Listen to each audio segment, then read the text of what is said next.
صدقات کی بہت قسمیں ہیں جو حضور صلی اللہ علیہ وسلم نے بتائی ہیں. دھیان سے سنیے. حضرت ابو ذر رضی اللہ تعالیٰ عنہ روایت کرتے ہیں کہ رسول اللہ صلی اللہ علیہ وسلم نے ارشاد فرمایا، نمبر 1، تمہارا اپنے مسلمان بھائی کے لیے مسکرانا صدقہ ہے.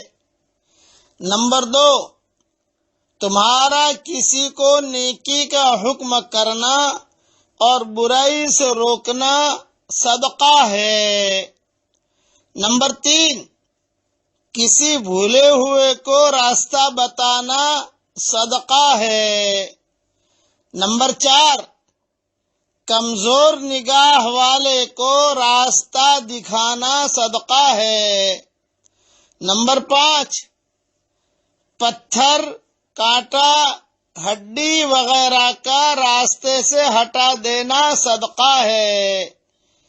نمبر 6، اور تمہارا اپنے ڈول سے اپنے بھائی کی ڈول میں پانی ڈال دینا صدقہ ہے. یہ حدیث ترمذی میں ہے. اب سارے صدقات تو فوراً آپ نہیں کر سکتے، لیکن آپ ایک صدقہ فوراً کر سکتے ہیں. بیوی کے سامنے دیکھ کے مسکرائیے اور بیوی آپ کو دیکھ کر مسکرائے، صدقے کا ثواب مل جاوے گا. بیوی نہیں ہے، کوئی دوست ہے مسلمان، اس میں مسلمان کا شرط لگائیے حضور صلی اللہ علیہ وسلم نے. پارٹنر آپ کو مسلمان ہے، خالی اس کے سامنے دیکھیے آپ، تو دیکھنے سے جو ہے وہ صدقے کا ثواب مل جاوے گا. اب دیکھنے سے دیکھ کر مسکرائیے آپ. بیٹا ہے اس کو دیکھ کر مسکرائیے، پارٹنر ہے اس کو دیکھ کر مسکرائیے. یعنی مسلمان کو دیکھ کر مسکرائے، اس مسکرانے کو صدقے کا ثواب کہا گیا. اور دوسری حدیث میں یہ ہے کہ اگر مسکرائے تو اللہ تعالیٰ ان کے گناہوں کو معاف کر دیتے ہیں. اور تیسری روایت میں ہے میاں اور بیوی دونوں کو ایک دوسرے کی طرف دیکھ کر مسکرائے تو اللہ بھی مسکراتے ہیں. تو یہ عمل تو کر ہی لیجیے فوراً، چونکہ بیگم پاس میں ہوگی، شوہر قریب ہوگا، اب نہیں تو دوست قریب میں ہوگا، نہیں تو کوئی نہ کوئی مسلمان ہوگا، مسجد میں جائیں گے، کسی نہ کسی سے ملیں گے تو جو ہے مسکرا دو. مسکرانا یہ بھی صدقہ ہے. یہ صدقات کی قسمیں ہیں اور یہ حدیث ترمذی میں ہے، اسے ذہن میں رکھنا. اور کبھی کبھار جو ہے اس پر عمل کرتے رہو. یعنی جب بھی کسی کو مصافحہ کرو تو مصافحہ کرنے سے پہلے مسکرا لو اچھے طریقے سے. بس مسکرانا یہ بھی صدقے کا ثواب ہے، اس سے محبتیں بڑھتی ہیں. لیکن بعض لوگ اتنے خراب ہوتے ہیں، ان کے دل اتنے میلے ہوتے ہیں کہ مسکرائیں گے لیکن اندر کا جو ہے ان کا بھڑاس ہے وہ ختم نہیں ہوتی.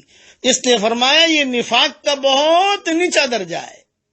بہت ہی خراب لوگ ہوتے ہیں کہ جن کو ہدیہ دو، ان سے محبت سے باتیں کرو، دعا سلام کرو اور بہت اچھی طریقے سے ملیں گے، ہنس کر ملیں گے، مسکرا کر ملیں گے، لیکن اندر ان کا بگڑا ہوا ہوتا ہے. تو یہ اللہ تعالیٰ کی طرف سے ان کے دلوں پر مہریں ہوتی ہے. یہ اللہ تعالیٰ ہم سب کے دلوں کو پاک صاف کرے. اسی لیے حدیث کی دعاؤں میں اے اللہ میرے دل کو تو نفاق سے پاک کرنا. یہ زبردست بیماری ہے. فی قلوبہم مرض فزادہم اللہ مرضا. یہ زبردست بیماری ہے. اس لیے نفاق نہیں ہونا چاہیے. مسکراوے تو دل کے اندر بھی دل بھی صاف ہونا چاہیے. اللہ تعالی ہم سب کو عمل کرنے کے توفیق عطا فرمائے. آمین آمین. والسلام علیکم ورحمۃ اللہ وبرکاتہ. وآخر دعوانا ان الحمد للہ رب العالمین.